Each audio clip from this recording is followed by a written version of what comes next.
खुलुमबाय बयखौबो बे समाव आङो मोननैसो गोनांथार खौरां लानानै फैलायबाय। बारग' एनडिपि सोद्रोमा बिथांमोना गोदान राजखान्थि हान्जा दानो नागिरनायखौ बिटिआरनि इएम रन्जित बसुमतारी बिथाङा खौरांगिरिनि सिगाङाव मा बाथ्रा बुंदों नोंथांमोना बे भिडिअखौ जोबजासिम नायोब्ला गासै बाथ्राखौ नोंथांमोना आबुङैनो मोनथिनानै लानो हागोन। दा बिनि सिगाङाव नोंथांमोना अशोक सिंघाल बिथाङा दिनै खौरांगिरिनि सिगाङाव मा बाथ्रा बुंदों नोंथांमोना बिथांनि सुंद' बिबुंथि होनाय भिडिअ क्लिप्सखौ जोबजासिम नायनानै लाग्रोदो। মনোৰঞ্জন ব্ৰহ্ম আমাৰ কাৰণে নতুন নহয়। 2021 চনতো তেখেতে ইলেকশ্যন খেলিছিল আৰু মিত্ৰজোঁট হিচাপে মই আহি তেখেতৰ ইলেকশ্যন কেম্পেইনত আছিলোঁ। তেখেতৰ ঘৰতো এদিন থাকিছিলোঁ, তেখেতৰ লগত 3 দিন 4 দিন মই ঘূৰিছিলোঁ। চ' তেখেত মোৰ কাৰণে নতুন নহয়, আমাৰ কাৰণে নতুন নহয়। তেখেতৰ যোগদানে ভাৰতীয় জনতা পাৰ্টিক মজবুত কৰিব, ভাৰতীয় জনতা পাৰ্টিৰ আদৰ্শ আৰু নীতিক মজবুত কৰিব। ভাৰতীয় জনতা পাৰ্টিৰ একমাত্ৰ উদ্দেশ্য হ'ল কোকৰাঝাৰ অঞ্চলত শান্তি থাকিব লাগে, বড়োলেণ্ড অঞ্চলত শান্তি থাকিব লাগে। যিটো শান্তি মোদী ডাঙৰীয়া, ভাৰতৰ গৃহমন্ত্ৰী অমিত শ্বাহ ডাঙৰীয়া, অসমৰ মুখ্যমন্ত্ৰী ডক্টৰ হিমন্ত বিশ্ব ডাঙৰীয়াৰ প্ৰেৰণা মাৰ্গদৰ্শনত আহিছে। এই শান্তিটো চিৰস্থায়ী হ'ব লাগে। সেইকাৰণে ভাৰতীয় জনতা পাৰ্টিক শক্তিশালী কৰাটো আমাৰ সকলোৰে দায়িত্ব আৰু মই ভাবোঁ যে মনোৰঞ্জন ব্ৰহ্মৰ যোগদানে ভাৰতীয় জনতা পাৰ্টিক কোকৰাঝাৰ অঞ্চলত শক্তিশালী কৰিব। হ'ব স্যার, মিত্রতা থাকিব নাই? আজিতো মিত্ৰতা আছে ভাই। নাই মই কি ক'লোঁ, আজিতো মিত্ৰতা আছে। এই দায়িত্ব মোৰ নহয়, এই দায়িত্বৰ মানে ৰাজ্যিক সভাপতিয়ে ঘোষণা কৰিব। আমি পাৰ্টিৰ কৰ্মী, পাৰ্টিয়ে যি আদেশ দিয়ে পাৰ্টিয়ে আদেশ দিব, আমি কাম কৰিম। দত্মা বৰ্তমান বিপিএফৰ কবলত আছে, আপোনালোকে উদ্ধাৰ কৰিব পাৰিব? আহাবাৰ বিপিএফৰ কবলত নাথাকে।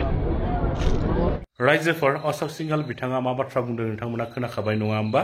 स' रायजोफोर दानिया फैदो बिटिआरनि इएम रन्जित बसुमतारी बिथाङा बारग' एनडिपि सोद्रोमा बिथांमोना गोदान राजखान्थि हान्जा दानो नागिरनायखौ खौरांगिरिनि सिगाङाव मा बाथ्रा बुंदों, बिथाङा मा बिबुंथि होदों नोंथांमोना बिथांनि सुंद' बिबुंथि लाखिनाय भिडिअ क्लिप्सखौ जोबजासिम नायनानै लाग्रो।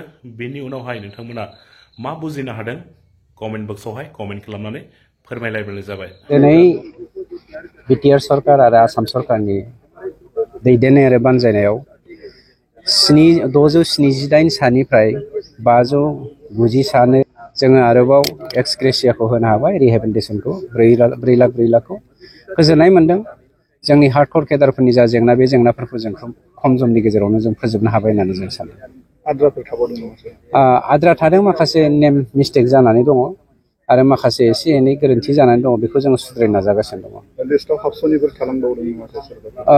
एक्स ग्रेसियाफोर मा होनो सिम्पेटाइजारफोरनि दङ। सिम्पेटाइजारफोरखौ जोंनि बिटिसि सरकारा आलादायै सावरायनानै बिनि समस्याखौ समाधान खालामनो जों बेबस्था लादों।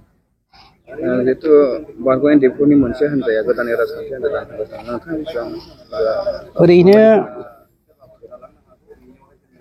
जोंनि बारग' एनडिएफफोरनि मुं लानानै सानैसो सुबुङा, एखे लिमिटेड सानैसो सुबुङा थामथि गोहोनि थुनज्लायनायाव मोनसे आलादा पलिटिकेल पार्टि दानायनि थांखि लादों आरो बे थांखिनि जि मेइन अबजेक्टिभा जादों बिएलटिनि दानाया जादों डिपिएफनो, आबसुनि दानाया इपिपिएलनो। बेनिखायनो एनडिएफफोरनि संरैखानि थाखाय, एनडिएफफोरनि मान मर्यादाखौ लाखिनो थाखाय बिकल्प मोनसे हाबाफारि लानांगोन आरो राजखान्थि हान्जा दानांगोन होननानै बिथांमोना जा थांखि लादों, बियो एक्सुवेलि बर' हारिनि थाखाय लाब नङा। बियो गुबुन थामथि गोहोनिसो लाब। मानोना बर' हारिनि खौसेथिखौ फोजोबस्रांनो थाखाय, गैया खालामनो थाखाय बे खामानिखौ मावबाय दङ। गुबुन फारसे बिथांमोननि जा बाहाना, बे बाहानाया जादों मानगेन्द्र प्रमद बर' बिथांनि दैदेननायाव जोंनि सरकारा जेलाव थानाय सुबुंफोरनि 64 सुबुंनि खामानि मावाखै, सुप्रिम कर्टनि खामानिखौ मावाखै होननानै बुंदों। आं थोंजोङै मोनसे बाथ्राखौसो बुंनो नागिरदों। लजिस्टिकेलि रांखावरि फारसेनिफ्राय दिनैसिम हाइकर्ट, सुप्रिम कर्टनो जोङो थाखा गारनाया अनजिमा गैलिया आरो जाय बिथांमोना बे बाथ्राखौ बाहाना खालामनानै जोंखौ सोंखारिदों, बिथांमोनानो रांखौ लांनानै सुप्रिम कर्टआव खारहैगासिनो दङ। बाथ्रायाथ' सोमोनांथाव। गतिके बेवहाय बिथांमोना जेबो लाब गैया, बर' हारिया लस दङ। आं सानो बेनि थाखाय जाय थांखिजों जोङो बर' हारिनि थामोन्थानि थाखाय जोङो दावहा नांदोंमोन, बे दावहा नांनायनि बेरेखा गसंनायनि मोनसे खामानिसो होननानै आं सानो।